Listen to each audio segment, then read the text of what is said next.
Partly partnership programme कौन यह जाना पूर्व प्रथम प्रति किराना दुकान सामना करथुवा किसी समस्या उपरे गुरुत्व देवा।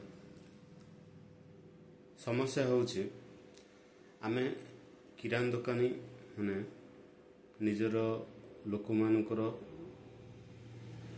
प्रति दरकारी जिनस रखिवा सहित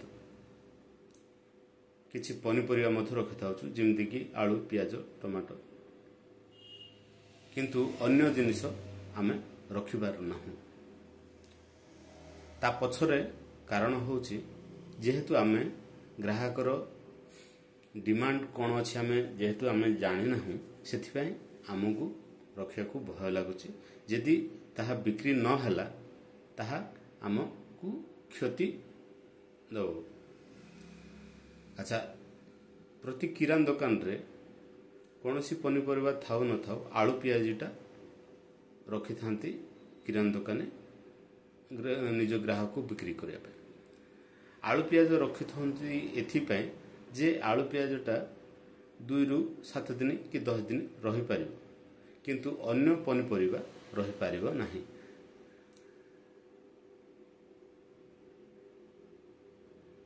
एही समस्या को दूर करिया पय एसपीबीजी सपे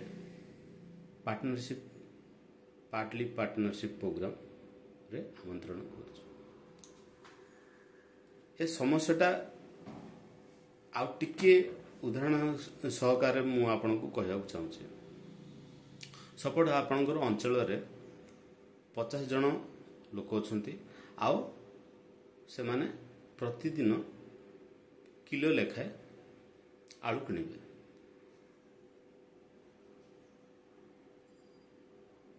प्रति किलो पिछा 2 टंका लेखाए लाभ रे आपण माने बिकुचंती।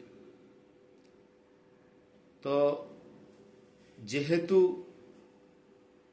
किराना दुकानटा जे नाई से करूची सेथरे आपण कंपटीशन मध्य सामना करछंती।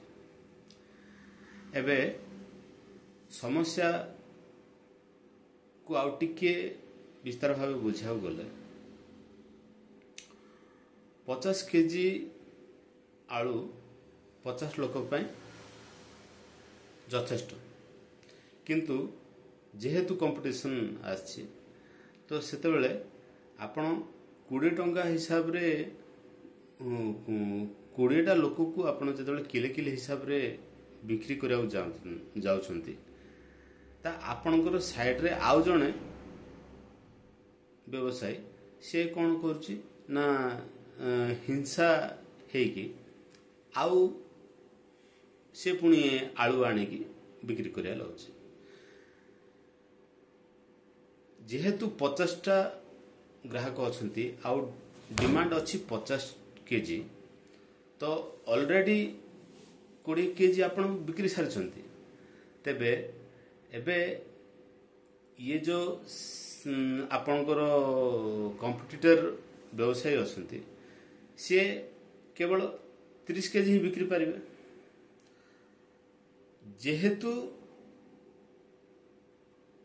आपण पाखरे 30 केजी मौजूद थिले ही यदि कंपिटिटर किछि लाभर किछि परिमाण यदि कमे दिए तो 30 केजी से व्यवसाय ठू किण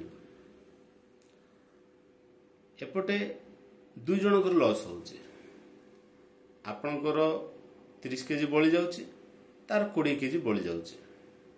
एबे जेहेतु 50 केजी डिमांड अछि तो आपण जेतेबेले बिना लाभ रे मध्य देवाउ चाहिए तो भी किनिबेनी आउ मूलर सहित यदि देवाउ चाहिए तो भी ग्राहक किणवे नहीं कारण से मानकर जो डिमांड था सेटा फुलफिल हो जाए।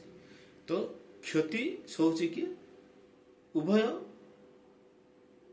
व्यवसायी तो एटा को समाधान करिया पय एसबीबीजी सपे आपन को सहायता करिवो। ଆଉ ଅଧିକ ବିବରଣୀ ପାଇଁ ଆଉ କ'ଣ କ'ଣ ହେଇପାରିବ ସେଥିପାଇଁ ଆପଣ ମୋ ସହିତ ସିଧାସଳଖ ଭାବେ ଯୋଗାଯୋଗ କରନ୍ତୁ। ଆଉ କେମିତି କ'ଣ ପ୍ରଣାଳୀ ହେବ ସେଟାକୁ ଆପଣଙ୍କୁ ବୁଝାଇ ଦିଆଯିବ। ଧନ୍ୟବାଦ।